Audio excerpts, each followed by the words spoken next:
ถามว่าไปสะกิดต่อมตอนไหนคือผมอะชอบเห็นชื่อเรื่องนิยายเรื่องนี้แล้วผมก็ค่อยๆอ่านทั้งเรื่องย่อแล้วก็นิยายเต็มแต่เป็นเรื่องที่พูดเล่าเรื่องให้คนฟังต่อยากมากทำไมต้องเป็นคู่นี้ผมชอบการทำงานกับคู่นี้มากๆเลยอะสองคนนี้เป็นหนึ่งในตัวอย่างของนักแสดงที่เรียกว่าซัพพอร์ตกันแบบจริงๆอะคุณเห็นอะไรในตัวปอนคือผมเห็นว่าปอนน่ะมีหน้าตาที่ดูหล่อเท่พร้อมจะเป็นมาเฟียแล้วน่ากลัวได้แต่ผมรู้จักตัวตนของจริงว่ามันเป็นคนน่ารักเป็นคน humble เป็นคนถ่อมตัวนั่นคือสิ่งที่ผมกังวลเกี่ยวกับเขาในบทนี้ที่สุดเรื่องเปิ่นๆในกองเรื่องเป็นน้องเอสละกันคือบ้านที่เราถ่ายอ่ะบันไดแบบนี้เลยเป็นไม้อย่างนี้เลยแล้วมัน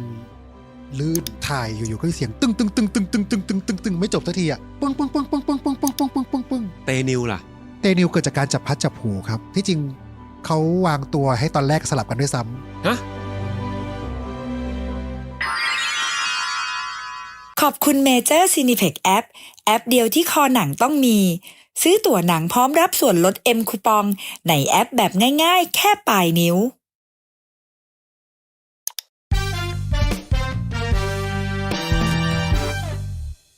โอเพนอาร์ EP นี้ครับมาคุยกับเพื่อนสนิท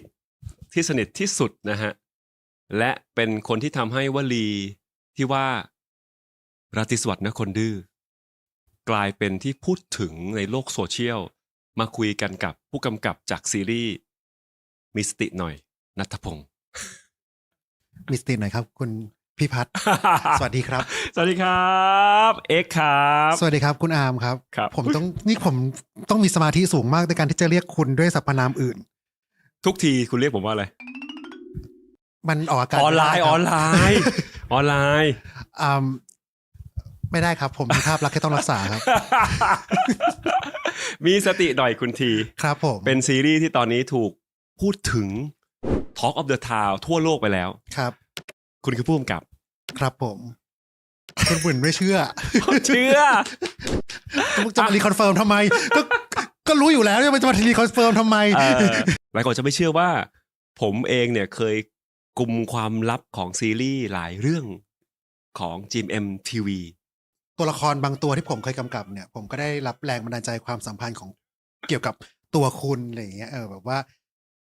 มันมีคนแบบนี้ในโลกเว้ยก็คือคนที่นั่งข้างผมตอนนี้มันสามารถเป็นได้ทุกอย่างเลยผมก็หยิบเอาจากเพื่อนเอาจากคนรอบตัวไม่ใช่แค่คุณหรอกครับมันจะหลายคนรอบตัวเพราะเราเป็นผู้กำกับเราก็ต้องหยิบประสบการณ์รอบตัวเรามาใช้แล้วก็คนใกล้ตัวเราว่าเรารีเลทกับใครเราจะดีไซน์ตัวละครออกมาเป็นยังไงอย่างเงี้ยคุณก็มักจะโดนหยิบไปบ่อยๆเรื่องไหนบ้างเรื่องทฤษฎีจีบเธอเดี๋ยวกูเป็นตัวไหนเป็นออฟจุมพลอ่ะเป็น ก็จะใช้เพื่อนๆนี่แหละเป็นซอสเพราะว่าพอเรากำกับในตอนที่เราเลยจากวัยมหาลัยมานานแล้วเราก็จะต้องรื้อฟื้นถึงวัยมหาลัยของเราซึ่งก็จะมีพวกคุณอยู่ในช่วงเวลานั้นเมื่อกี้คุณบอกผมเป็นน้องออฟใช่ในตัวละครนั้นใช่เหรอยังไงอ่ะคือจริงตัวละครนั้นมันเป็นตัวละครที่ธงแดงมากสมัยนี้เขาเรียกว่าธงแดงเนาะคือแบบเป็นตัวร้ายๆอ่ะเป็นคนใจร้ายเป็นพระเอกที่เจ้าชู้เป็นคนไม่ดีแต่ผมไม่ได้หมายถึงคุณเจ้าชู้ฝนพี่รักฝน นี่คุณบอกเมียผมผ่านหน้าจอเลยเหรอ คือในเรื่องผมไม่ได้เอามาใช้ในเชิงลักษณะนิสัยผมมาใช้ในเชิงความสัมพันธ์แต่ผมรู้สึกว่าโอเคความสัมพันธ์ของเพื่อนสนิทที่มันตัวติดกันน่ะมันก็จะมีเคมีแบบนี้มันจะรู้เรื่องอะไรกันบ้างมันเวลามันแซวเพื่อนเรื่องแบบว่าเรื่องผู้หญิงอะไรอย่างเงี้ยมันจะต้องไปด้วยอินเนอร์ประมาณไหนนี่แหละผมก็ใช้เรื่องความสัมพันธ์ของตัวจริงของคุณไปใช้ในเรื่องความสัมพันธ์ของค่ายและเติร์ดในเรื่องทฤษฎีจีบเธอแปลว่าความเป็นผู้กำกับของคุณเนี่ยมันคือการเอาสิ่งที่คุณประสบพบเจอมาใช้แน่นอนครับตั้งแต่การแสดงแล้วด้วยนะตั้งแต่ผมแสดงละครเวทีอะไรอย่างเงี้ยคือผมเป็นคนที่ไม่มีซอสในชีวิตเยอะแต่ผมเป็นคนช่างสังเกตผมเป็นคนชอบดูคนพูดจากันแล้วผมเป็นผู้ชมที่ดีในโลกของความเป็นจริงอ่ะผมก็เลยชอบนึกว่าผมมีอะไรที่ผมได้ดูมาบ้างทั้งชีวิตผมเนี่ยผมก็จะหยิบมาใช้ให้มันสอดคล้องกับสิ่งที่เราจะต้องทำงานด้วยผมที่เสือกอะไรจริงอันนี้ตัดออกไม่ได้ ผมจำช็อตหนึ่งได้ฮะนั่งอยู่ในงานแล้วน้องเตก็เดินมาบอกว่าพี่อาร์มสวัสดีครับโหเนอะพี่เอ็กนะพูดถึงพี่อาร์มบ่อยมากเลย คุณพูดถึงผมเรื่องอะไร ผมบอกว่าคล้ายๆกัน เป็นคนคล้ายๆกัน ยังไง อะรเงี้ก็คือผมเป็นคนที่ไม่สามารถจะแบบไปสนิทกับผู้คนในที่เพิ่งเจอกันวันแรกในระดับเต็มร้อยได้ในเวลาประมาณ2 วินาทีเห็นเตก่อนเตแบบโอ้พี่สวัสดีครับโอ้พี่ทำไงหาเรื่องคุยทำให้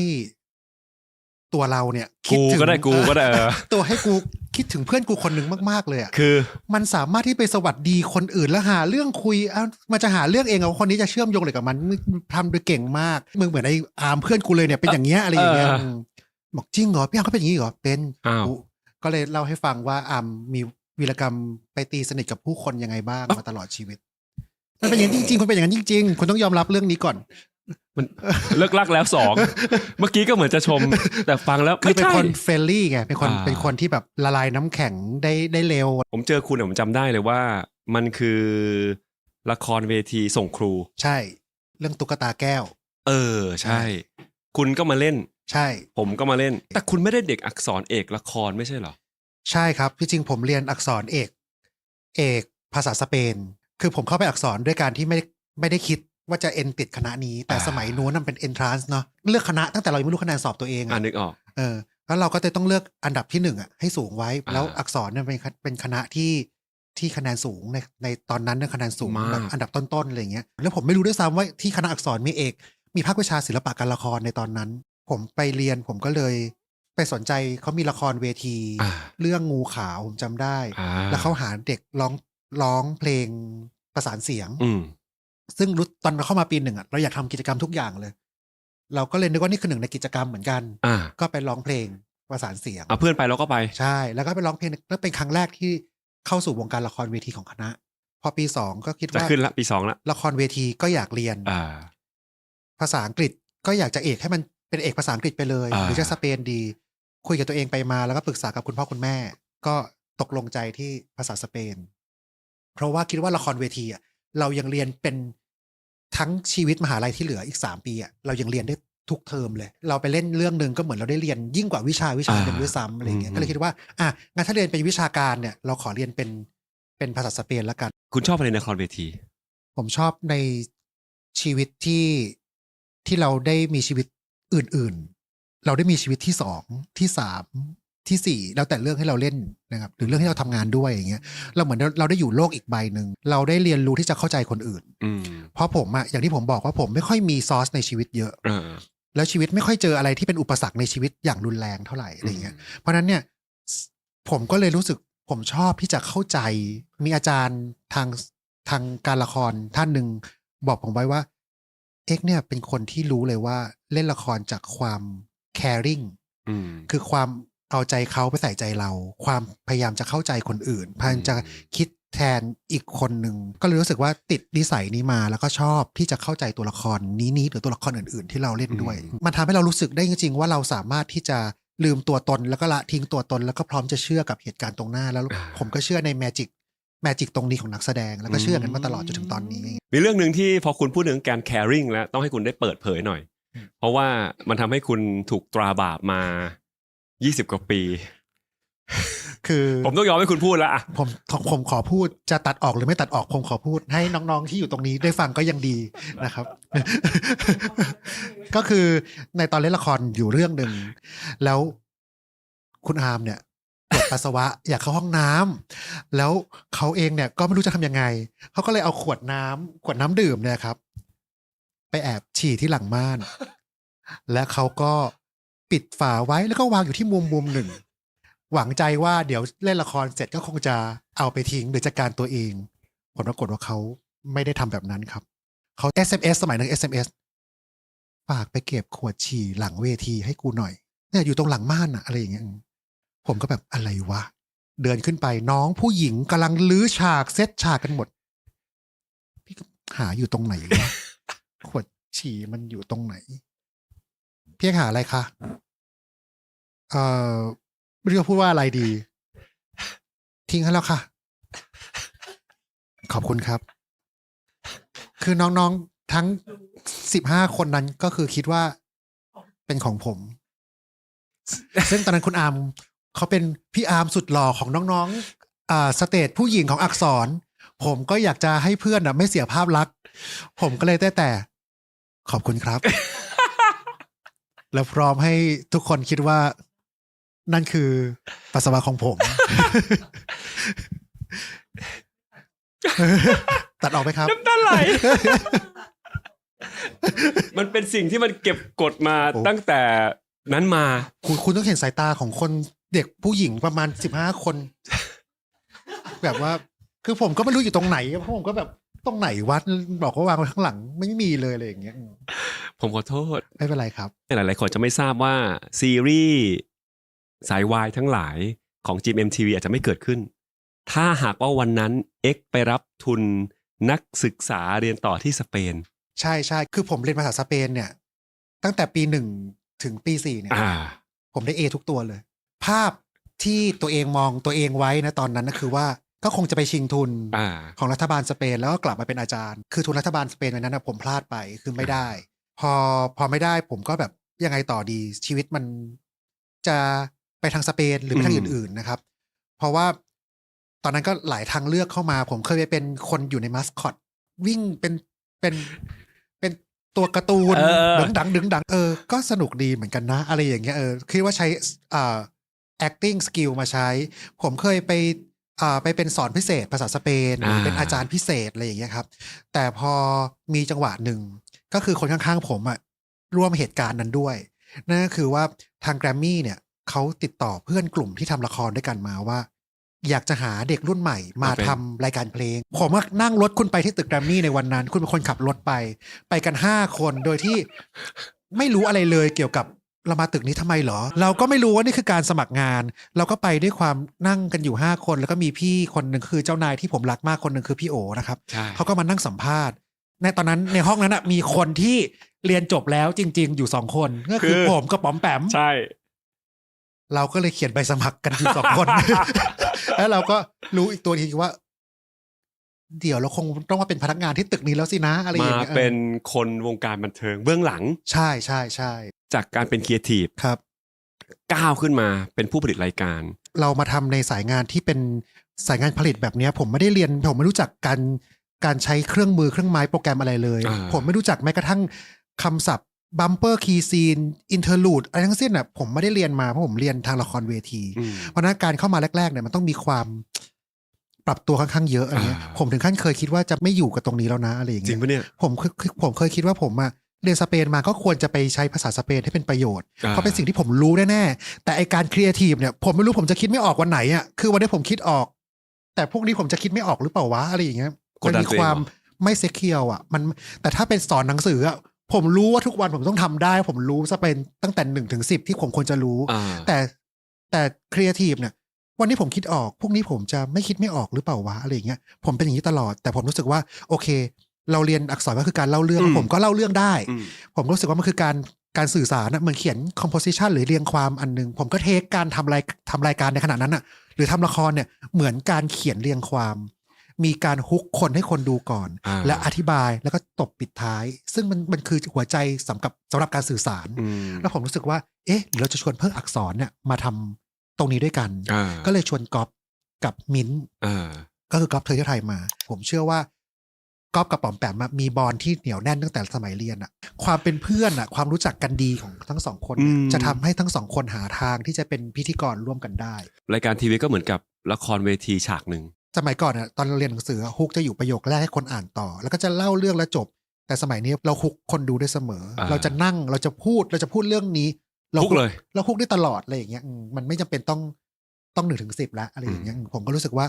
นี่ก็เป็นสิ่งหนึ่งที่ผมเอามาจากการเป็นอักษรศาสตร์บัณฑิตจากผู้ผลิตรายการก้าวไปเป็นผู้จัดการสถานีแบงค์ชาแนลค่อยๆโตขึ้นเรื่อยๆในงานบริหารทำไมต้องมากำกับก็ระหว่างเป็น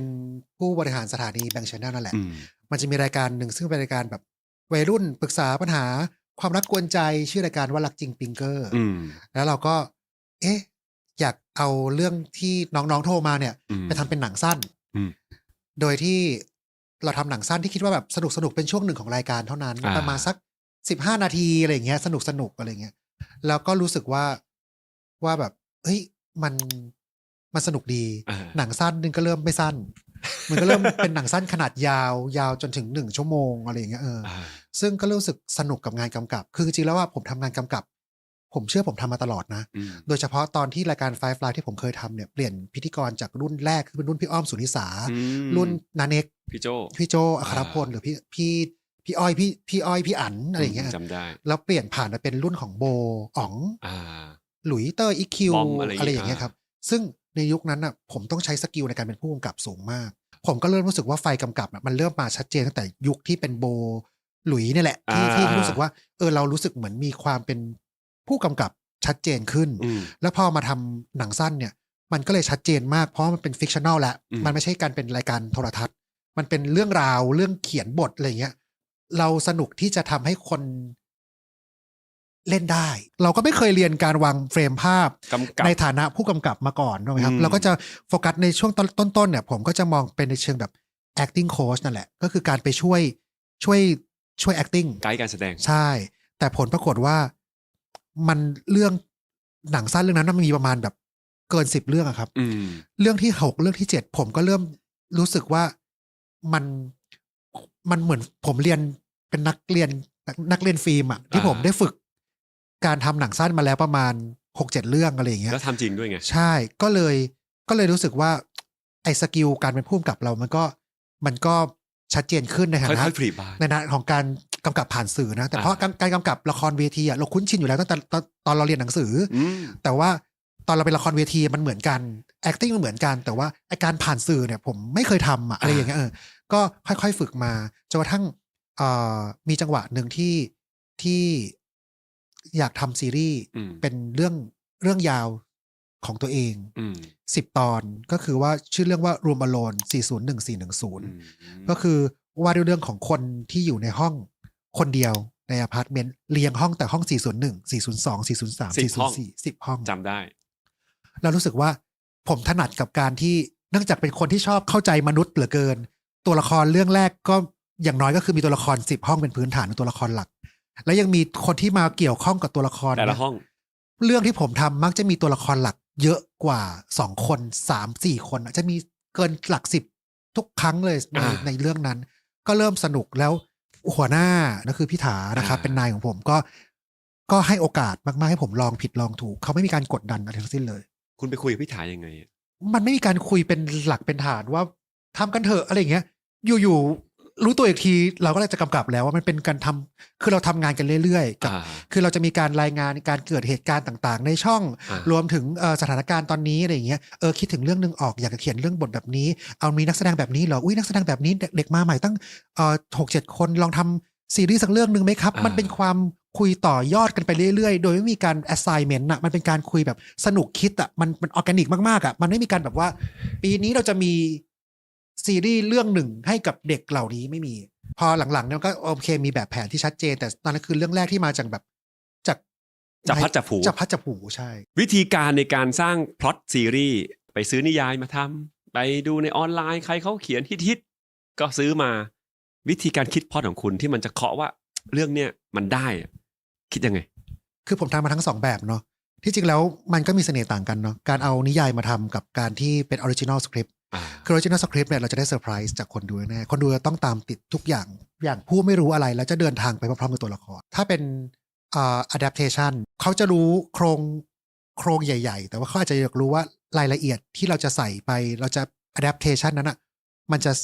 ใส่ลายเซ็นตัวเองไปได้อย่างไรถ้าเป็นซีรีส์วายผมจะเลือกง่ายๆเลยว่าเรื่องเนี้ยถ้าตัดเรื่อง magic ของความเป็น boy love การที่เป็นตัวละครเป็นคู่จิ้นใดๆก็ตามเนี่ยตัดเรื่องนั้นไปเอาแค่สตอรี่บางทีผมแทนที่เรื่องนี้เป็นเรื่องชายหญิงแบบเป็นนักแสดงสมัยก่อนที่ผมดูอะไรอย่างเงี้ยถ้าเรื่องนี้เป็นแบบสันติสุขจินตลาอะไรอย่างเงี้ยโอ้รู้ไวเลยนะยังสนุกอยู่ไหมอะไรอย่างเงี้ยคือเราจะได้ไม่ถูกภาพของคู่จิ้นมาทำให้เรารู้สึกว่าอุ้ยได้เพราะนึกออกเลยว่าถ้าคนนี้เล่นจะมีเสน่ห์แบบนี้เพราะนั้นมันคือเรื่องเสน่ห์ที่เป็นโบนัสถ้าเรื่องนี้เล่นโดยนายกรนางสาวบีเนี่ยสนุกอยู่หรือเปล่าถ้าสมมติเรื่องนี้มันสนุกด้วยตัวพล็อตสนุกด้วยตัวเรื่องหรือไวท์มันดีอาจจะไม่ได้พล็อตสนุกแต่ว่าไวท์มันดีมากก็ถือว่าน่าสนใจและน่าจะไปสตั๊ดดี้ต่อว่าจะเป็นเรื่องออกมายังไงและใครมาเล่นใช่ และตอนนี้เนี่ยซีรีส์ BL หรือว่ายูริฮิตมาก ครับ มันทำให้หลายคนแบบว่าแย่งกันซื้อ ครับ คุณต้องไปแย่งเขาไหม คือมันไม่ใช่แย่งอ่ะผมเองก็จะแบบเป็นการหา IP การหาลิขสิทธิ์ทางปัญญาเกี่ยวกับหนังสือหรือมังงะหรือซีรีส์เนี่ยมันเป็นปกติของชีวิตผมไปแล้วอ่ะคือผม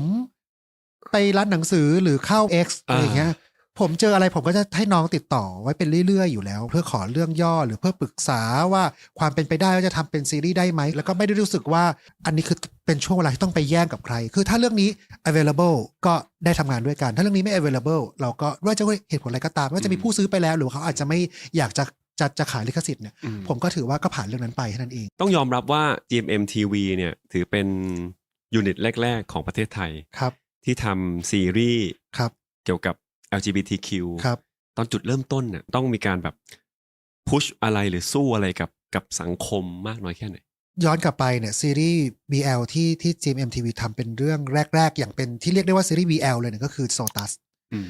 ก็10 ปีละถ้านับกันจริงๆก็ในช่วงเวลานั้นถามว่าเราเองก็มีความไม่รู้หรอกว่าซีรีส์เรื่องนี้จะเป็นยังไงไม่รู้ว่ามันจะเป็นซีรีส์ที่ประสบความสำเร็จไปในวงกว้างแค่ไหนแต่เราทำเพราะว่าเนื่องจากว่า GMM TV เราโฟกัสที่คนรุ่นใหม่ผลปรากฏว่ากระแสตอบรับมันเกินคาดดีมาก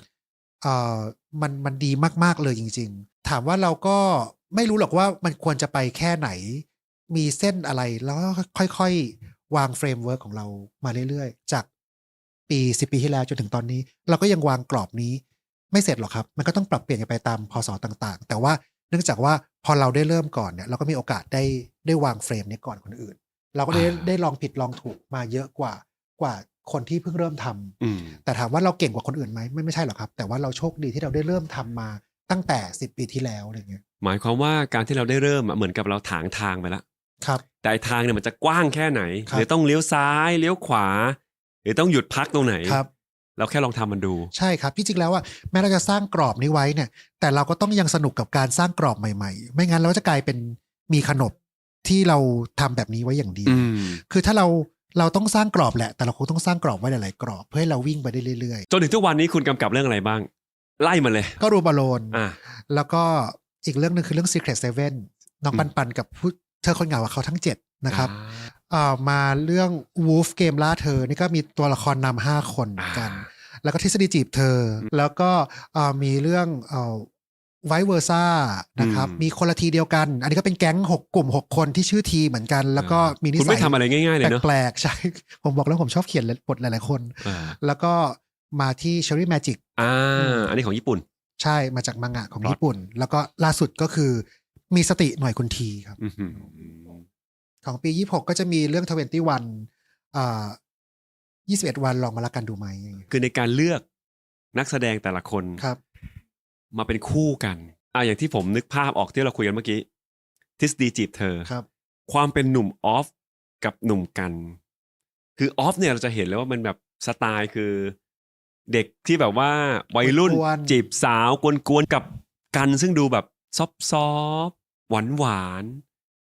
คุณไปเห็นอะไรในตัว2 คนนี้คือจริงๆแล้วซึ่งผมต้องดูแลการผลิตแล้วผมก็คุยกับผู้กำกับซึ่งเป็นรุ่นน้องก็แบบว่าน่าจะมีคู่อย่างนี้เกิดขึ้นนะอะไรอย่างเงี้ยแล้วรู้สึกว่าตอนนั้นกันเพิ่งเข้ามารู้สึกว่า2 คนเนี้ยมีเคมีที่จะอยู่ด้วยกันได้พอคนหนึ่งมันกวนๆแล้วคนหนึ่งมีความเป็นเด็กๆผลปรากฏว่าคนดูชอบตัวละครปิกกะโรมมากๆอย่างเงี้ยเรารู้สึกว่าโอเคพอผมมีโอกาสได้ทำอีกเรื่องนึงคือเรื่องทฤษฎีจีบเธอผมก็นึกถึงเขาเพราะว่ารู้สึกว่าคาแรคเตอร์มันไปกับ2 คนนี้ได้แต่ถามว่าแต่ละคู่เรามองยังไงว่าคนนี้จะคู่กันหรือใครจะคู่ใครเนี่ยที่จริงต้องให้เครดิตกับทุกคนในบริษัทนะครับก็คือนอกจากผมเองก็จะมีอีกหลายๆคนที่ช่วยกันดูเรื่องนี้ด้วยแต่ว่าวิธีการมองของเราเนี่ยก็คือไม่ได้มีสูตรอะไร 100% แต่ว่าผมเชื่อว่าคนที่เป็นคู่พาร์ทเนอร์กันได้ต้องเป็นคนที่มีความต้องการจะสื่อสารกันมีความต้องการจะช่วยเหลือกันเข้าใจกันและพร้อมจะซัพพอร์ตกันและอย่างน้อยก็คือแบบให้เกียรติกันอะไรอย่างเงี้ยหรือมันไม่มีหรอกว่าคนตัวเล็กต้องคู่คนตัวใหญ่มันหลากหลายมากแล้วผมก็รู้สึกว่านั่นก็เป็นกรอบที่เก่าไปแล้วก่อนจะจับมาคู่กันเงี้ยต้องเอามาเจอกันก่อนไหมมาคุยกันก่อนหรือว่าเราเห็นแล้วเราเคาะกับทีมงานเองแบบพี่ถาครับผมอย่างนี้ทีมงานครับคิดว่ามันเหมาะกันไหมมีหลายรูปแบบครับมีทั้งแบบที่ ลองมาแคสติ้งแล้วลองดูกันว่าเวลาเขาคุยกันแล้วเรารู้สึกว่าเขาสื่อสารกันได้ไหมถ้าเป็นในพาร์ทของโรแมนติกเนาะเพราะเป็น BL ปุ๊บเนี่ยมันปฏิเสธไม่ได้ว่าต้องมีพาร์ทโรแมนติกคนสองคนเนี้ยเวลาเขาพูดอะไรที่เป็นโรแมนติกต่อกันเนี่ยมันเชื่อได้ไหมอย่างออฟกันเนี่ยไม่ได้แคสติ้งด้วยซ้ำคือผมมองไว้ตั้งแต่ต้นเลยว่าสองคนเนี้ยเล่นด้วยกันได้อะไรอย่างเงี้ยแต่บางคู่ก็ออดิชั่นแคสติ้งเอาตัวบทเป็นหลักบางทีก็เกิดจากความสบายใจความเหมาะสมอายุบุคลิกอะไรอย่างเงี้ยก็มีหลายๆสาเหตุไม่ได้มีสูตรเลยสมมุติคู่ที่ต้องมีการมาแคสติ้งแล้วพอดีพอมาแคสปั๊บเฮ้ยเคมีได้คู่ไหนจูเนียร์กับมาร์กจิเขาไม่รู้จักมาก่อนเลยแล้วเขาก็มาเจอกันในครั้งแรกก็คือในห้องออดิชั่นสุดท้ายก็แบบรู้สึกว่าตอนเขาสื่อสารกันนะเนื่องจากว่าทักษะการแสดงของทั้งคู่ค่อนข้างโอเคแล้วมันทำให้เราเชื่อได้มากว่าเขากำลังสื่อสารกันอยู่จริงๆไม่รู้หรอกว่าจริงๆแล้วนิสัยเขาจะเป็นยังไงจะเข้ากันได้ไหมหรือเปล่าแต่ว่าพอเข้าบทปั๊บเขาบทแล้วเขาทำให้เราเชื่อได้อย่างเงี้ยเราก็เลยรู้สึกเลยว่าคู่เนี้ยคู่กันได้แน่ๆอะไรเงี้ยเตนิวล่ะเตนิวเกิดจากการจับพัดจับผูครับฮะตอนนั้นมีซีรีส์อีกเรื่องหนึ่งอันนั้นผมไม่ได้เป็นผู้กำกับนะครับซีรีส์เรื่องหนึ่งที่มีตัวละครคู่รองคือพีกับก้าวเนี่ยเป็นคู่เป็นตัวละครที่ตัวละครซัพพอร์ตในเรื่องนั้นแล้วก็ต้องการคู่ที่เป็นแบบเป็นบอยเลิฟนี่แหละแล้วก็นึกถึงเตกับนิวที่จริงเขาวางตัวให้ตอนแรกสลับกันด้วยซ้ำทางทีม GMMTV เนี่ยเรามองกันไว้ว่าน่าจะเป็นนิวเตนิวเตใช่แต่ไปหน้ากองกลายเป็นเตนิวแล้วก็เป็นเตนิวยาวถึงปัจจุบันนี้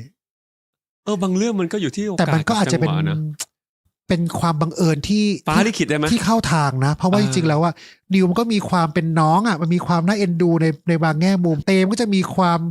ดุเหมือนเป็นผู้ใหญ่มันก็อาจจะแบบเหมือนเขาเรียกอะไรแผ่นดินไหวแล้วก็กำลังหารอยเคลื่อนมันกำลังทำให้มันเข้าที่ก้อนไหนจะลงมาทีตอนนี้นี่มันแคลกจนประสานเป็นโลกที่เข้าที่แล้วล่ะอะไรอย่างเงี้ยจิมมี่ซีล่ะจิมมี่ซีเนี่ยผมเป็นคนเลือกเองคือคุณเลือกจากอะไรคือผมเลือกน้องซีมาก่อนเนื่องจากว่าตอนนั้นซีรีส์กำลังผมกำลังทำซีรีส์คือเป็นซีรีส์ที่ผมดูแลการผลิตก็คือเรื่อง F4 Thailand และผมต้องหานักแสดงที่เป็น F4 เนี่ยจำนวนมากไม่เห็นเรียกเพื่อนเลยคุณจะเรียนหนังสือแล้วตอนนั้น มันเป็นนักเรียนนะ คือแถวนี้หัวเราะใหญ่เลยนะซึ่ง C คือหนึ่งในนั้นที่ผมมองว่าจะให้มาออดิชั่นให้เป็น F4 แต่ผลปรากฏว่าด้วยบทบาทเนี่ยไม่มีคาแรคเตอร์ไหนที่ฟิตเหมาะกับ C ใช่ณเวลานั้นด้วยอะไรเงี้ยครับก็เลยคิดว่าC เนี่ยผมอยากทำงานด้วยจากการสัมภาษณ์รู้สึกว่าคนนี้ดูเป็นนักแสดงที่มีของแล้วมีสายตาที่ลึกมากก็เลยรู้สึกว่ากะจะกำกับทำสักเรื่องหนึ่งแล้วเอาซีมาเล่นด้วยอย่างเงี้ยนี่แปลว่าคุณมองว่าเจอน้องแล้วมันมีแรงบันดาลใจอยากเอามาทำอะไรทุกอย่างหนึ่งใช่แล้วพอดีน้องนี่ดีใจแย่เลยนะพอดีผมอ่านผมไปเจอเรื่องหนึ่งก็คือเรื่องไวท์เวอร์ซ่าซึ่งตัวละครเนี่ยชื่อทะเลทำให้ผมคิดถึงซีขึ้นมาทะเลก็ซีคือซีเขาชื่อ SEA ที่แปลว่าทะเลอยู่แล้วซึ่งผมรู้สึกผมชอบบทเรื่องนั้นมากแล้วก็รู้สึกว่าซีเนี่ยผมเห็นภาพเป็นทะเลชัดเจนผมก็เลยคุยกับคุณพ่อคุณแม่เขาด้วยว่าแบบว่าอยากจะเอาน้องซีมาเล่นบทนี้คุณพ่อคุณแม่มาที่ออฟฟิศแล้วก็คุณพ่อคุณแม่ก็โอเคดูจากบทแล้วน่าสนใจอะไรเงี้ยแล้วก็เชื่อมั่นในตัวผมก็ถึงเวลาที่ผมต้องตามหาพระเอกในเรื่องนั้นผมก็ดูนักแสดงทั้งนักแสดงเก่านักแสดงใหม่นักแสดงในสังกัดในตอนนั้นหรือหาคนที่อยู่อิสระต่างๆที่จะเป็นตัวละครอีกตัวละครหนึ่งผมก็แอบมองคุณจิมมี่ไว้แล้วรู้สึกว่าในเรื่องเขาต้องเป็นดาราที่มีชื่อเสียงสุดๆแล้วรู้สึกว่าจิมมี่มีความเป็นซูเปอร์สตาร์ในตัวแม้ว่าเขาจะเป็นนักแสดงที่ไม่เคยเล่นอะไรมาเลยแต่ผมรู้สึกว่าเขาการเดินจังหวะการยืนการเดินของเขามันเหมือนซุปตามันเหมือนซุปตาผมเห็นสิ่งนั้นในตัวเขาผมก็รู้สึกว่าแอบไปส่องในพวกวิชา acting ที่เขาเรียนด้วยกันเขาจะมีเรียนเป็นกลุ่มๆแอบไปสืบจากคุณครูแอบไปส่องแอบไปดูเวลาเขาเดินด้วยกันว่าเข้ากันไหมเขาจะสนิทกันได้ไหมเขาจะเข้ากันได้หรือเปล่าเวลาเขาคุยกันแล้วเป็นยังไงอะไรอย่างเงี้ยก็เลยคุยกับ2 คนเลยว่าอยากให้ทั้ง2 คนมาเล่นด้วยกันโดยที่ยังไม่ได้เรื่องไหนไม่ได้แคสติ้งแต่ว่าใช้ทุกวันเป็นการแคสติ้งผมแอบดูอยู่ตลอดเพราะผมรู้สึกว่าการแคสติ้งในช่วงเวลาที่จำกัดมันไม่สามารถเชื่อใจได้ 100% ผมชอบแอบดูผมชอบแคสติ้งนอกห้องแคสติ้ง นักแสดงมึงทุกคนที่จะดู EP นี้จบเนี่ยก็จะรู้ กูว่าเก่งอ่ะเดินเข้าตึกปั๊บพี่เอ็กมองมุมไหนวะใช่หรือว่ามีสติหน่อยคุณทีเนี่ยผมก็เกิดจากการที่ผมก็ถามภูวินชอบถ่ายรูปบ้างไหมอะไรอย่างเงี้ยก็ถ่ายได้นะพี่แต่อาจจะไม่ได้สวยมากแต่ผมรู้หลักหมดแล้วแต่เราไม่ได้แอนตี้การถ่ายคือผมชอบให้มันคุณหลอกถามนี่ว่าใช่ผมอยากให้ทุกอย่างมันแบบมันเป็นธรรมชาติค่อยๆไปอ่ะค่อยๆดูว่าสองคนนี้เป็นเพื่อนกันได้หรือเปล่าสองคนนี้เป็นยังไงตัวละครนี้เหมาะกับตัวละครนี้หรือเปล่านักแสดงคนนี้เป็นโรนี้คนจะเชื่อไหมเขามีattitudeยังไงกับคนที่ทำอาชีพนี้อะไรอย่างเงี้ยแต่ถ้ามานั่งกันอยู่อย่างเงี้ยสวัสดีครับชื่อเอ็กครับชอบถ่ายรูปมากๆเลยครับถ่ายตลอดเลยครับอะไรอย่างเงี้ยเราจะได้อีกอย่างนึงอ่ะซึ่งไม่ได้บอกว่าเขาจะโกหกนะแต่การบรรยากาศที่เกรงรู้ว่าเรากำลังทำอะไรอยู่ต้องการอะไรมันฟอร์สให้มันเป็นมันมีการฟอร์สอ่ะผมไม่ชอบผมชอบการแบบนั่งเจอในห้องน้ำแล้วก็สวดกันในห้องน้ำแล้วก็ถามอะไรสักประโยคนึงผมก็เก็บไว้อย่างเงี้ยแอบรู้วิธีการเลือกสาย BL ไปละสาย GL ล่ะมันเป็นเทคนิคเดียวกันไหมที่จริงมันไม่ต่างกันนะครับคือการที่ต้องเล่นไปด้วยกันอย่างเงี้ยมันคือการเป็นพาร์ทเนอร์กันยังไงก็ตามเนี่ยมันจำเป็นที่จะต้องอาศัยการtrust ไว้ใจและให้เกียรติกันไอสิ่งที่จะเลือกเคมีของนักแสดงไม่ว่าจะชายหรือหญิงมันคือการที่รู้สึกว่าสองคนนี้เนี่ยเขาสื่อสารกันได้ไหมเขาอยากจะสื่อสารกันไหมเขามีอะไรที่จะเขาดูมี potential จะใช้เวลาด้วยกันได้หรือเปล่าคู่ที่ประสบความสำเร็จตอนนี้ไม่ว่าจะเป็นมิวเลิฟน้ำตาลฟิล์มหรือว่าคู่ที่กำลังจะมาใหม่อย่างแจนจริงๆป่านฟอนต์ทุกคู่ก็คือถูกพิสูจน์มาหมดแล้วว่าเขาทั้งสองคนอ่ะหนึ่งมีทักษะการแสดงที่ดีสองเขาพร้อมจะช่วยเหลือกันเขาซัพพอร์ตกันยิ่งเป็นผู้หญิงอ่ะมันจะเห็นชัดเวลาซัพพอร์ตกันจริงเพราะว่าผู้หญิงมักจะกล้าแสดงออกในเชิงความรู้สึกในเชิงซอฟต์ได้มากกว่าผู้ชายเขาจะซัพพอร์ตกันแหละแต่เขาจะไม่ได้บอกนะว่าซัพพอร์ตนะเว้ยอะไรอย่างเงี้ยแต่ว่าผู้หญิงเขาจะกล้าพูดเลยว่าไม่เอาสิอะไรอย่างเงี้ยเขาจะบางทีการสัมผัสเนาะการจับมือการแบบเราจะเห็นเลยเวลาแบบเนี่ยผมเพิ่งผ่านงานใหญ่ไปเนี่ยผมเห็นเลยมีเหตุการณ์ที่นักแสดงหญิงเขาต้องช่วยซัพพอร์ตกันเนี่ยแล้วผมเห็นแบบเพิ่งมีอีเวนต์ไปแล้วเห็นนักแสดงผู้หญิงเขาซัพพอร์ตกันเนี่ยเขาแบบเหมือนเขาแบบซัพพอร์ตกันได้เห็นชัดๆเลยอ่ะเราจะเห็นชัดมากบอลเขามันชัดใช่เพราะเขากล้าแสดงความรักต่อกันมาถึงผลงานล่าสุดของมีสติหน่อยครับคุณทีครับเอาตั้งแต่พล็อตเรื่องก่อนเลยเพราะเอาจริงๆแล้วพล็อตเรื่องเนี่ยมันแบบหลายๆคนบอกมันมีด้วยเหรอผู้ชายแบบคุณทีอ่ะมีสิครับ มันมีผู้ชายแบบคุณทีมันมีอยู่ผมเห็นมาตั้งแต่เรียนหนังสือ โอ้ยกูคิดถูกไม่ได้ช่วยมันถามว่าไปสะกิดต่อมตอนไหนคือผมอะชอบเห็นชื่อเรื่องนิยายเรื่องนี้แล้วผมก็ค่อยๆอ่านทั้งเรื่องย่อแล้วก็นิยายเต็มไปดูในอีบุ๊กซื้ออีบุ๊กเลยตอนนั้นแบบอยากรู้มากๆแล้วไม่อยากรอคอร์ดสำนักพิมพ์ก็ไปโหลดมาเลยแล้วก็รู้สึกว่ามันสนุกแต่เป็นเรื่องที่พูดให้เล่าเรื่องให้คนฟังต่อยากมากนึกออกป่ะว่าเรื่องอื่นๆเราจะพูดได้ว่าตัวละครนี้ทำอะไรแล้วเจออะไรแต่เรื่องเนี้ยมันต้องยกตัวอย่างเหตุการณ์หรือยกตัวอย่างไดอะล็อกอย่างหลีกเลี่ยงไม่ได้เพราะว่าคาแรคเตอร์ของคุณทีอ่ะมันไม่สามารถจะจำกัดความได้ว่าเป็นคนแบบไหนคลั่งรักก็ไม่พอเบียวก็ไม่พอมาเฟียก็ไม่พอไม่เหงาก็ไม่ได้มันมีหลากหลายมุมมากเวลาผมเล่าให้ใครฟังอ่ะมันอดไม่ได้ที่ผมจะต้องเล่นให้ดูใช่พูดตรงๆคุณเล่นให้พี่ถาดูเหรอเล่นให้ทุกคนที่ผมเล่าทีมงานผมก็เล่นให้ดูขอสมมุติผมเป็นคุณถากรมันไม่ได้มันต้องเกิดมาเองผมก็เขินเป็นนะคุณนี่ไม่ใช่นี่ผมก็กล้านะสมมติตัวเองเป็นคุณถาเลยนะพี่ถาครับมีเรื่องนึงมาเสนอเอกว่าไงชื่อเรื่องมีสติหน่อยคุณทีคือพระเอกเนี่ยเป็นมาเฟียแต่จะไม่ใช่มาเฟียแบบภาพไม่ใช่หนังมาเฟียที่ไล่ล่าอะไรทั้งเรื่องบ้านเขาคงจะมีธุรกิจที่เป็นสีเทาจริงๆอะไรเงี้ยแต่เขามาเจอกับคนหนึ่งที่คอยขัดเกลาเขาแล้วมาเฟียแล้วยังไงก็แบบแล้วสนุกยังไงแต่เขาจะพูดจาไม่ปกติเนื้อครับคือยังไงเขาพูดยังไงเอกคือ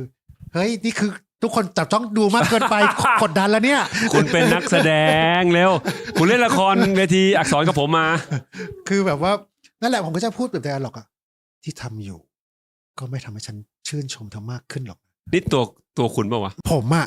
รู้สึกว่าคุณจะเขินทำไมเนี่ยผมเขินสิคุณคือเอาอย่างนี้คือเรื่องเนี้ยผมต้องเล่า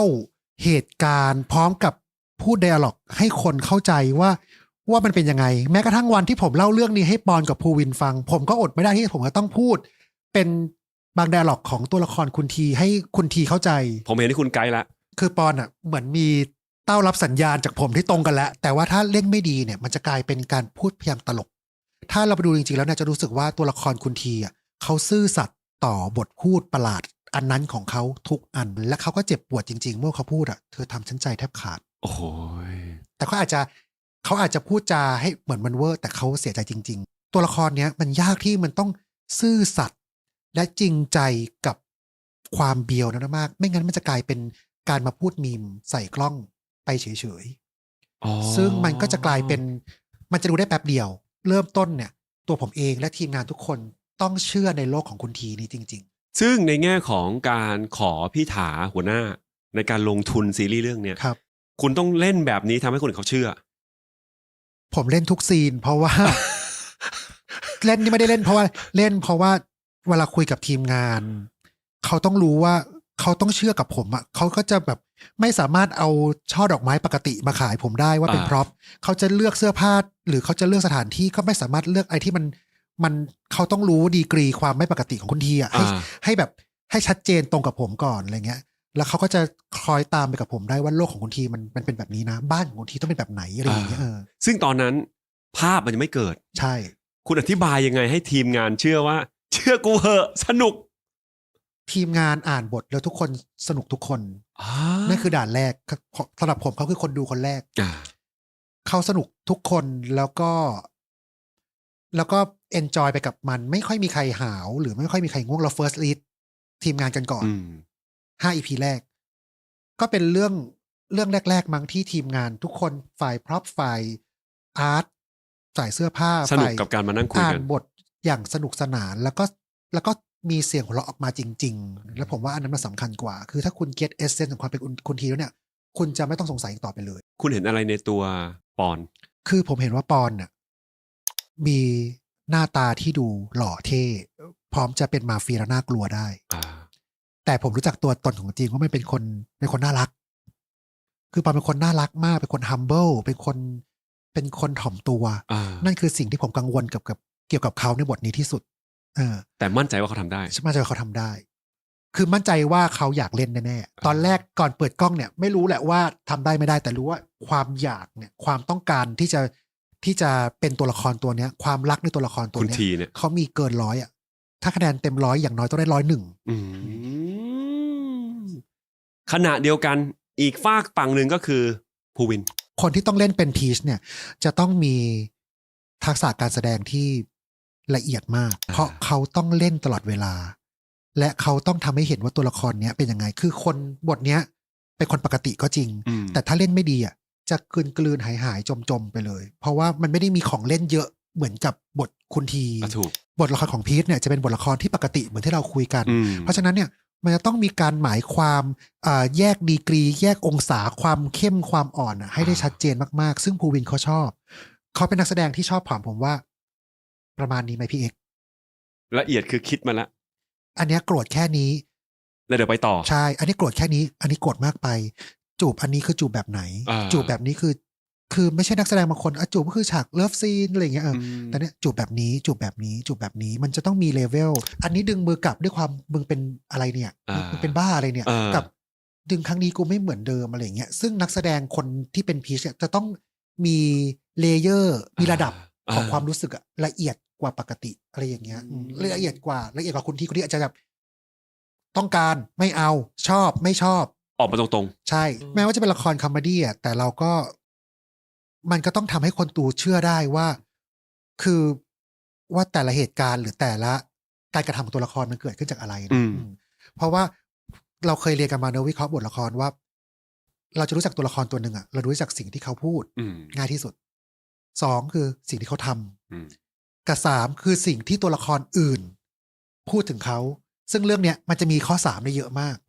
คุณทีเป็นอย่างนั้นคุณทีเป็นอย่างนี้คุณทีเขาอย่างนั้นนะ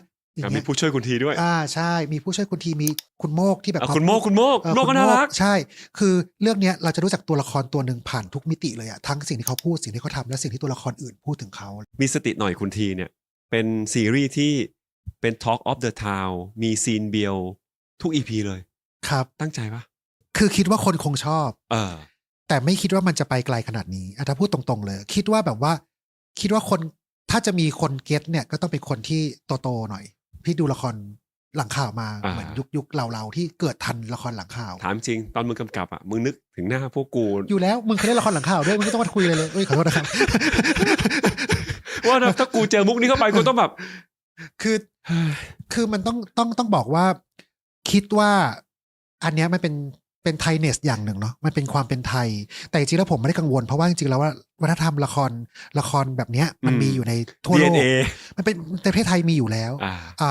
ทางลาตินอเมริกาก็มีเทเลโนเวล่าอะไรอย่างเงี้ยดราม่ากว่าเราอีกเหมือนกันเนี่ยแบบทางประเทศในแถบใกล้เคียงกันก็มีละครในพล็อตแบบนี้ภาพยนตร์อินเดียก็จะมีพล็อตแบบที่เราเคยเห็นพล็อตโรแมนติกที่แบบเห็นถึงชีวิตที่ดราม่าจัดๆอะไรอย่างเงี้ยเพราะฉะนั้นเนี่ยผมว่ามันเข้าได้กับคนทั้งหมดแต่ผมไม่คิดว่ามันจะไปไกลขนาดนี้ไม่คิดว่าราตรีสวัสดิ์คนดื้อเหมือนที่คุณพูดตอนเปิดรายการเนี่ยราตรีสวัสดิ์นะคนดื้อมันจะกลายเป็นสิ่งที่ศิลปินทุกคนนักแสดงหลายๆคนเอาไปพูดเล่นกันแม้กระทั่งนักแสดงต่างชาติอะไรอย่างเงี้ยก็รู้สึกแบบว่ารู้สึกไม่ได้คาดหวังกับสิ่งนี้อันนี้ก็เกินคาดไปเยอะเหมือนกันแต่ว่าไอซีนเบียวๆเนี่ยผมก็ไม่รู้เหมือนกันว่าตอนดูรอบแรกผมยอมรับเลยว่าผมกลัวคนดูจะไม่เก็ตผมไปดูรอบแรกกับคนดูจำนวนประมาณแบบหลายพันอยู่ผมเองเนี่ยก็ไม่รู้หรอกว่าคนจะเก็ตกับทุกๆรายละเอียดที่ผมสิ่งที่เราใส่ไว้ใช่ผลปรากฏว่าคนดูรับได้เกือบทั้งหมดเลยก็เลยรู้สึกแบบโอเคสบายใจแล้วคนดูเข้าใจโลกใบนี้ของเราละคนดูเข้าใจคุณทีละคนดูเข้าใจโลกภาษาแบบคุณทีละก็เลย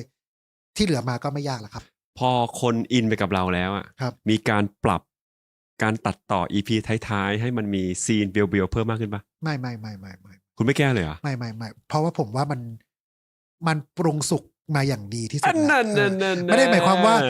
าเซลล์นะหมายความว่ามันมีโครงสร้างที่พอดีของมันแล้วคืออันนั้นเดี๋ยวมันจะเติมน้ำปลาหน่อยแล้วมันเค็มไปหรือมันจะกลายเป็นเสียรสอ่ะผมกลัวเสียรสมากกว่ากลัวไม่คุ้มมาดูกันหน่อยว่าคนในโลกโซเชียลฝากคำถามถึงผู้กำกับเอ็กณัฐพงษ์มงคลสวัสดิ์ว่าอย่างไรจริงๆนะเวลาผมเห็นชื่อเพื่อนขึ้นมาแบบเป็นเครดิตนะโคตรภูมิใจอ่ะก็เหมือนผมเห็นชื่อคุณตอนอ่านข่าวนั่นแหละอุ๊ย น้องปอนกับภูวินทำไมต้องเป็นคู่นี้ผมชอบการทำงานกับคู่นี้มากๆเลยอ่ะสองคนนี้เป็นหนึ่งในตัวอย่างของนักแสดงที่เรียกว่าซัพพอร์ตกันแบบจริงๆอ่ะแต่เป็นแบบเด็กผู้ชายอ่ะไม่แสดงออกไม่ได้แสดงออกให้เห็นว่าเธอฉันซัพพอร์ตเธอนะแต่เขาจะทำทุกๆอย่างยิ่งอยู่หลังกล้องเนี่ยผมไม่ได้พูดเพื่อจะเรียกโมเมนต์หรือว่าให้คนรู้สึกกรี๊ดกันแต่ผมพูดเลยว่าสองคนนี้เป็นนักแสดงที่ช่วยเหลือกันมากแล้วเขาก็จะแคร์กันตลอดและช่วยกันตลอดแม้กระทั่งวันที่ผมเรียกเขามาคุยเรื่องนี้ถ้าเป็นมีสติผมตั้งใจอยู่แล้วผมจะกำกับเองอีก2เรื่องผมจะหาทีมกำกับถ้าเขาเลือกอีกเรื่องนึงก็คงไม่ได้ทำงานด้วยกันในเรื่องนี้คือคุณก็ไม่ได้แอบบอกไม่ได้บอกไม่สปอยเลยนะก็จะไม่บอกให้เขาเลือกด้วยเหตุผลใดให้เขารู้สึกอยากได้เรื่องที่ชอบจริงๆไม่ได้อยากจะให้เขาเลือกด้วยว่าเกรงใจพี่ใช่เพราะถ้าคุณบอกว่าพี่กำกับเรื่องนี้ใช่ผมไม่ได้พูดอะไรทั้งสิ้นอะไรเงี้ยผมแค่บอกทีหลังซึ่งเรื่องเนี้ยผมเห็นตอนที่ผมเล่าผมเห็นอีกคนนึงมันซัพพอร์ตกันระหว่างที่ผมเล่าเรื่องภูวินพยายามช่วยอธิบายให้ปอนเข้าใจตัวละครนี้ปอนดูยิ้มมีความสุขภูวินถ้าเพื่อนเล่นผมเป็นเพื่อนผมอยากเล่นแล้วครับอะไรอย่างเงี้ยคือทุกคนมันเห็นการแบบฟังกันความช่วยเหลือกันอะไรอย่างเงี้ยผมรู้สึกว่าแล้วเขาชอบเรื่องนี้โดยที่ผมยังไม่ทันเล่าอีก2เรื่องที่เหลือเลยเขาเอาเรื่องนี้แล้วเขาเรื่องนี้บอกผมอยากเล่นเรื่องนี้แล้วครับคุณจำประโยคได้ไหมที่แบบภูวินเขาพยายามจะแนะปอนเล่นนี้ดิแบบว่าคือผมบอกว่าคือเป็นอย่างนี้ไม่ใช่มึงอย่างนี้ไงพอมึงโตมาอย่างนี้มึงก็เจออย่างนี้แล้วอย่างนี้มึงก็เลยอย่างนี้กูก็เลยไปช่วยมึงอย่างนี้ไงอะไรอย่างเงี้ยเขาช่วยแบบเหมือน simplify เรื่องย่อให้ปอนเข้าใจง่ายๆอะไรอย่างเงี้ยซึ่งผมรู้สึกแบบมันน่ารักมันไม่ใช่สอนกันนะมันคือการแบบช่วยกันอะอะไรอย่างเงี้ยคือที่จริงปอนเข้าใจแหละแต่ปอนพยายามจะเชฟว่าเรื่องมันไปทางไหนมันเบียวประมาณนี้เลยไหมเรื่องประมาณพี่ชาวีเลยหรือเปล่าแล้วมันจะมีอะไรที่แตกต่างอะไรอย่างเงี้ยก็เขาช่วยกันอธิบายแล้วผมเห็นการเป็นพีชกับคุณทีจากตอนนั้นแหละมีโอกาสคุยเขาไหมว่าฟีดแบ็กที่เกิดขึ้นเนี่ยปอนกับภูวินเองเขาแฮปปี้แค่ไหนคุยตลอด คุยตลอดเลยทุกวันคือปอนเห็นอะไรจะแชร์ลงมาให้ผมดูแชร์ให้ภูวินเห็นภูวินเห็นอะไรก็พี่เห็นนี่หรือยังอะไรอย่างเงี้ยเขาจะไม่ได้ดูแค่เรื่องความสำเร็จในเชิงตัวเลขเขาดูไปถึงขั้นว่ามีคนนี้เขาเห็นเรื่องนี้ด้วยพี่คนช่องรีแอคช่องนี้เขาพูดถึงประเด็นนี้ด้วยอะไรอย่างเงี้ยซึ่งมันก็คือครบรถเลยอะทั้งความสำเร็จในเชิงที่เป็น KPI มากๆกับความสำเร็จที่เป็นเรื่องของการที่เราพยายามจะสื่อสารแล้วมันสำเร็จอะไรอย่างเงี้ยคำถามต่อมาเรื่องเปิ่นๆในกองมีสติหน่อยคุณทีมีอยู่ครั้งหนึ่งอันนี้เป็นเรื่องเป็นน้องเอสละกันคือบ้านที่เราถ่ายอ่ะบันไดแบบนี้เลยเป็นไม้อย่างนี้เลยแล้วมันลื่นถ่ายอยู่ๆก็เสียงตึ้งตึ้งตึ้งตึ้งตึ้งตึ้งตึ้งตึ้งตึ้งไม่จบสักทีอ่ะปึ้งปึ้งปึ้งปึ้งปึ้งปึ้งปึ้งปึ้งปึ้งปึ้งปึ้งแล้วผมก็ตกใจมากเพราะกลัวเอสเจ็บเอสก็รีบเขินอะขึ้นมายิ้มไม่เป็นไรครับอะไรอย่างเงี้ยเดี๋ยวนะกล้องยังถ่ายอยู่ปะกล้องไม่ได้ถ่ายอย่างอื่นอยู่แล้วหลังจากนั้นอ่ะผมก็ถ่ายซีนที่เป็นไวรัลอยู่ที่วิ่งลงมาจากบันไดที่ปอนวิ่งมาตรงผมกลัวมากผมแบบพอเห็นมันทริกเกอร์ผมอ่ะผมไม่อยากถ่ายตรงบันไดเลยอ่ะมีอยู่เอสก็นั่งอยู่ที่เก้าอี้นักแสดงที่เป็นเก้าอี้แบบคล้ายๆเก้าอี้แคมป์อะครับเขาจะพกของเขาไปเองหลายอันมากนั่งเวอร์ชั่นนี้ไปนั่งอันนั้นต่อนั่งอยู่ดีเขาก็ไปอยู่กองกับพื้นแล้วก็แบบเงี้ยคือเอสจะมีคนตลกมากจริงๆแล้วภายใต้ความดูเฟิร์มของคุณโมกเนี่ยแต่ว่าหลังกล้องเอสเป็นคนตลกมากแล้วผมแบบอยากให้คนเห็นความตลกดีเขาเยอะๆอะไรอย่างเงี้ยมันน่ารักมันมีความเปิ่นๆนะเปิ่นเอสจะเป็นคนเปิ่นๆอยู่ด้วยแล้วตลกแต่หล่อเกาหลีเลยนะโอ้โหตอนเล่นนี่คือคนละคนกันเลยครับหมายความว่าแบบดูเฟิร์มเพราะผมบอกว่าดูนิ่งตัวละครโมกมันต้องมีความคมมากเพราะมันต้องมีความเป็นบริการอยู่ในตัวมันต้องมีการว่าจะมองอะไรต้องสังเกตแบบนายต้องการอะไรต้องคิดไว้ก่อนใช่ต้องคิดถึงล่วงหน้าตลอดแล้วแบบนั่นคือสิ่งเดียวที่ขอจากเอสว่ากลัวเอสจะไม่มีตรงนี้เพราะเอสมันเป็นคนแบบว่าน่ารักเป็นคนแบบยิ้มแย้มแจ่มใสอะไรอย่างเงี้ยก็เลยแบบว่าเพิ่มความคมในตัวละครนี้แต่นอกถ้าอยู่หลังกล้องเนี่ยเล่นอะไรเหมือนเด็กน่าเอ็นดูมาต่อกันเลยครับสกอร์เพลงแต่ละตอนได้แรงบันดาลใจหรือว่าไอเดียมาจากอะไรและทำไมต้องมีการดีไซน์เพลงสกอร์เป็นส่วนสำคัญในการเล่าเรื่องมากๆนะครับแล้วผมรู้สึกว่าในเรื่องนี้ตัวละครพีชเนี่ยเขาเล่นเครื่องดนตรีที่เรียกว่าแฮนด์แพนเพราะนั้นผมก็จะรีบกับคนทำดนตรีที่เป็นสกอร์เลยว่าโอเคจะมีเวอร์ชั่นมีความสุขเนี่ยประมาณสักกี่เพลงเวอร์ชั่นที่อยู่คนเดียวเหงาคนเดียวกี่เพลงต้องยกเครดิตให้คนทำเพลงด้วยคือเขาก็สามารถทำให้เราได้อย่างใจจริงๆคือคนที่มาสอนภูวินเล่นแฮนด์แพนเนี่ยก็คือคนที่ไปเล่นในสกอร์ที่เราใช้ด้วยจริงๆนะครับหรือแม้กระทั่งเพลงที่เป็นไตเติ้ลอย่างเงี้ยซึ่งมีโอกาสได้ใช้เป็นสกอร์ด้วยคือผมเป็นคนที่ชอบรู้สึกว่าซีรีส์เรื่องนี้มันมีพลังบวกแบบใจฟูอ่ะผมก็เลยชอบดนตรีที่มันฮึกเหิมแบบเครื่องสายเป็นออร์เคสตราใหญ่ๆทำให้คนดูอ่ะลอยไปพร้อมๆกับโมเมนต์นั้นได้นอกจากดนตรีพาเราไปถึงจุดนั้นได้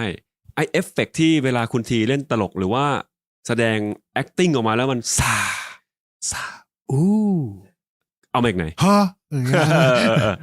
อันนี้ทีมตัดต่อหามาขายครับแล้วผมก็ซื้อแล้วผมก็ให้ใช้ทุก EP ห้ามหายไปสัก EP เดียวอะไรอย่างเงี้ยต้องบอกเลยว่าทีมตัดต่อของสวัสดีทวีสุขนี่คือแบบว่าช่วยผมได้เยอะมากๆเลยคือ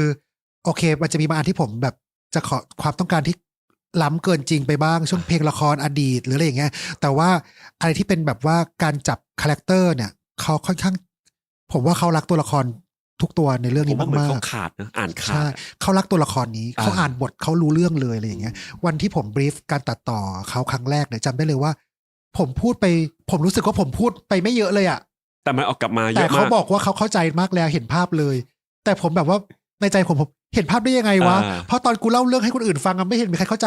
แบบเยอะขนาดนี้เลยแต่เขาแบบเขาเห็นภาพมากๆทั้งผมพูดไปแบบผมพูดไปสั้นมากอะไรอย่างเงี้ยก็เลยรู้สึกว่าเขาอ่านบทละเอียดแล้วเขาก็เข้าใจตัวละครมากๆก็เลยทำงานกันค่อนข้างจะราบรื่นคุณทีมเหมือนต้องไปดูละครหลังข่าวเรื่องอื่นก่อนจะเอามาระเบิดอารมณ์ใส่กับทางตัวพีชเขาถามมาว่าพี่เอ็กคิดเรื่องมาจากพี่ไปดูละครเก่ามาก่อนแล้วค่อยคิดบทหรือพี่คิดบทมาแล้วไปให้คนเขียนบทไปหาละครเก่ามาคะ มีทั้งสองทางครับบางประเด็นเนี่ยก็คือเขียนมาแล้วพี่คิดว่ามันแทรกละครเรื่องนี้เข้าไปได้พี่ก็จะแทรกเข้าไปเลยแล้วก็เพราะคุณคือสายติดละครตัวจริงผมจำบทละครได้พอสมควรผมเป็นคนชอบจำคุณก็รู้ดีผมเป็นคนจำเก่ง ชอบเล่นละครย้อนยุคกับเพื่อนจริงๆผมมีลิสต์โน้ตแพดเลยอันนึงที่จะมีคำพูดที่มันมีได้มันเป็นประโยคละครที่ผมนึกถึงผมไม่ได้คิดว่าเราต้องมาทำชาเลนจ์กันว่าใครจำได้บ้างว่าตัวบทนี้มาจากเรื่องอะไรถ้าได้ถือว่าโบนัสแต่ผมไม่ได้ซีเรียสและบางทีผมก็ไม่ได้บอกคนดูด้วยซ้ำอะไรเงี้ยแต่ผมรู้สึกว่าสิ่งที่ผมต้องการคือให้คนดูรู้สึกเหมือนตัวละครว่าเหมือนตัวละครพีชว่าคุณทีพูดอะไรนะทำไมถึงพูดแบบนี้ล่ะมันพูดจะเหมือนอยู่ในละครโบราณอะไรอย่างเงี้ยช็อตไหนในนิยายที่พออ่านจบไปวันนั้นปั๊บเฮ้ยต้องทำเป็นซีรีส์จบบทที่4ผมก็อยากทำแล้วครับผมอ่านจบผมรู้สึกผมเห็นภาพเป็นซีรีส์1 EP แล้วทางน้องลาวิลาที่เป็นนักเขียนครับเขาเขียนบรรยายสิ่งที่อยู่ในใจของพีชได้เห็นภาพมากๆอะไรอย่างเงี้ยแล้วผมก็รู้สึกอย่างนั้นจริงๆผมรู้สึกว่าโอเคผมมีความรู้สึก2อย่าง1อยากเห็นเป็นภาพ2คือเราจะเอาบทบรรยายทั้งหมดที่เป็นความรู้สึกนึกคิดเนี่ยให้เป็นภาพออกมาได้หรือเปล่าจากที่ตัวน้องปอนเนี่ยถ่ายพี่เอ็กมาลงเพราะว่าพี่เอ็กอะจริงๆแล้วมีความเป็นคุณทีสูงมากสังคมเพื่อนสนิทผม3คนเป็นคุณทีกันทุกคนครับมึงก็ดึงกูไปเกี่ยวด้วยคือว่าหนึ่งในนั้นมีกูปะอยู่แล้วครับ ผมไม่ใช่คุณทีหรอกครับอะไรอย่างเงี้ยแต่ว่าผมชอบดูละครผมก็จะนึกภาพละครพระเอกละคร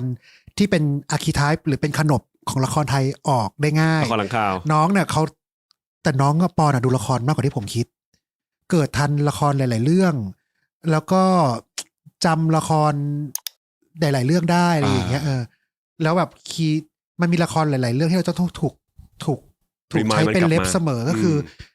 ละครที่แบบพระเอกจะดูดุดันเกรี้ยวกราดหน่อยก็จะเป็นแบบสวรรค์เบี่ยงที่จะชอบพูดจาประชดประชันอะไรอย่างเงี้ยอันเนี้ยดึงการ์ดพี่เคนมาใช้หรือตอนนั้นที่แบบจะดูดุอีกแบบนึงดูแบบใช้เสียงหน่อยก็จะเป็นพี่อ้ำอธิชาติในเรื่องจำเลยรักน้องโชคดีที่น้องเขาก็เข้าใจกับละครพอสมควรอะไรเงี้ยมีคนบอกว่าพี่เอ็กซ์ทำกันบ้านเยอะมากเพราะว่าในเรื่องของการออกแบบพ็อปและการทิ้งอีสเตอร์เอ็กซ์เอาไว้ในแต่ละตอนเรื่องการออกแบบพร็อพเนี่ยจำเป็นมากๆเพราะว่าตัวละครมันรวยมากเรื่องพร็อพไปยังไม่เท่าเรื่องโลเคชันอะไรอย่างเงี้ยเพราะเรื่องเนี้ยโลเคชันแบบมันลำบากที่ต้องหา บ้านคนยังไงวะรวยระดับไหนใช่ถึงจะเป็นอย่างนั้นได้อะไรอย่างเงี้ยแต่ว่าไอ้อีสเตอร์เอ็กที่น้องเขาหมายถึงที่เขาแกะได้เนี่ยจริงๆผมว่าก็อยากให้เป็นความสนุกของคนดูเป็นกำไรไปโปสเตอร์ละครอื่นๆมันก็จะมีโปสเตอร์ละครเปรียบเทียบอยู่อะไรอย่างเงี้ยมีตัวเรื่องนี้ซ่อนอยู่ตรงนี้ผมจะมีสติกเกอร์นึงเขียนว่าเคยเห็นสติกเกอร์มีสติผมรู้สึกว่ามันมีสติกับอย่าเผลอซึ่งผมจะเอาอีสติกเกอร์เนี่ยซ่อนอยู่ในฉากเพราะรู้สึกว่าสติเนี่ยมันเ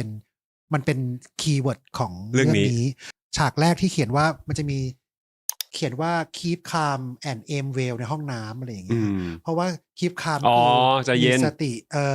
ส่วน aim well คือเล็งดีๆนะอะไรอย่างเงี้ยฉากนั้นนะคือตัวละครเขายังไม่รู้เขากำลังชอบนายแบบที่ชื่ออลันหรือว่าช่างภาพที่ชื่อว่าพีชก็เลยแบบว่า aim well นะคุณน่ะจะเอาคนไหนอะไรอย่างเงี้ยทุกอย่างที่จะอยู่ในเฟรมมันต้องสื่อสารอะไรบางอย่างแต่ก็ยังมีอย่างอื่นนะครับในเชิงสีเชิงอะไรอย่างเงี้ยก็ต้องใช้ความรู้จากเพื่อนในฐานะนักออกแบบช่วยๆอยู่บ่อยๆเรื่องนี้ก็ใช้บริการอาร์มในการช่วยดีไซน์ฉากให้ด้วยจริงๆเขาช่วยออกแบบฉากหน้าบ้านพีชให้ผมอะไรอย่างเงี้ยเพราะว่ารู้สึกว่าบ้านมันจำไม่ได้เลยอาร์มช่วยหน่อยสิว่าหน้าบ้านหลังเนี้ยทำไงให้มันดูมันเป็นหน้าบ้านแบบที่ต้องการได้เงี้ยอาร์มก็ช่วยดีไซน์มาเพราะนอกจากคนที่ถามเข้ามากันแล้วทุกคนชมหมดเลยนะมีชาวอเมริกาใต้มีต่างชาติเกาหลีญี่ปุ่นจีนคอมเมนต์คุณเยอะมากเลยนะครับผมชมมาเยอะมากเลยขอบคุณมากครับขอบคุณทั้งแฟนไทยแฟนคลับของน้องอยู่แล้วหรือว่าคนที่ไม่ใช่แฟนคลับแล้วก็แฟนต่างชาติด้วยสุดท้ายครับพี่เอ็กซ์ครับประทับใจอะไรกับการทำงานกับปอนภูวินบ้างก็คงจะรวบได้คำเดียวว่าเขาซัพพอร์ตกันและไม่มีอะไรให้เราหนักใจเลยปอนและภูวินคือนักแสดงที่แบบอยากเข้าฉากในทุกๆวันคือโดยเฉพาะปอนถ้าเจอบทที่อยากเล่นน่ะเหมือนถ้าเป็นนักวิ่งก็เหมือนคนที่ซอยเท้า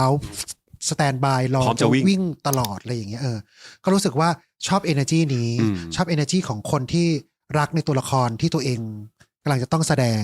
แล้วก็ชอบ energy ของภูวินในการที่จะแบบไม่หยุดที่จะค้นหาคาแรคเตอร์นี้แม้กระทั่งในคิวสุดท้ายในการถ่ายทำนะก็ยังสนุกกับการค้นหาสีสันใหม่ๆของตัวละครพีชอยู่ตลอดเขาสองคนรักเรื่องนี้มากอ่ะผมก็เลยรักเขามากเหมือนกันตอนเนี้ยซีรีส์มันเยอะมากเลยครับอนาคตของซีรีส์สายวายจากนี้เนี่ยมันจะเป็นยังไงต้องขึ้นอยู่กับหลายๆอย่างกระแสหรือว่าเทรนด์ของอะไรหลายๆอย่างด้วยนะแต่สิ่งที่ผมรู้สึกคือว่าตอนนี้พอมีผู้ผลิตหลายที่มันก็ทำให้เกิดความสนุกอย่างหนึ่งก็คือว่าเราจะสนุกกับการคิดรูปแบบใหม่ๆช่องใหม่ๆโปรดักชันที่มันดีขึ้นใช่เรื่องราวใหม่ๆพล็อตแบบใหม่หรืออาจจะเกิดนวัตกรรมอะไรใหม่ๆทางการผลิตซีรีส์วายได้มากขึ้นเพราะว่าทุกคนก็อยากจะให้งานตัวเองมันมีความน่าจดจำในทางใดทางหนึ่งเนาะก็ผมรู้สึกว่าคนที่เป็นกำไรที่สุดน่าจะเป็นคนดูเพราะว่าเขาจะได้เจอแต่ผลงานที่ผ่านการคิดมาแล้วว่ามันต้องมีอะไรที่ทำให้เขาอยากดูหรือว่าลงทะเบียนรอดูเรื่องนี้ต่อไปได้อย่างเงี้ยผมรู้สึกว่า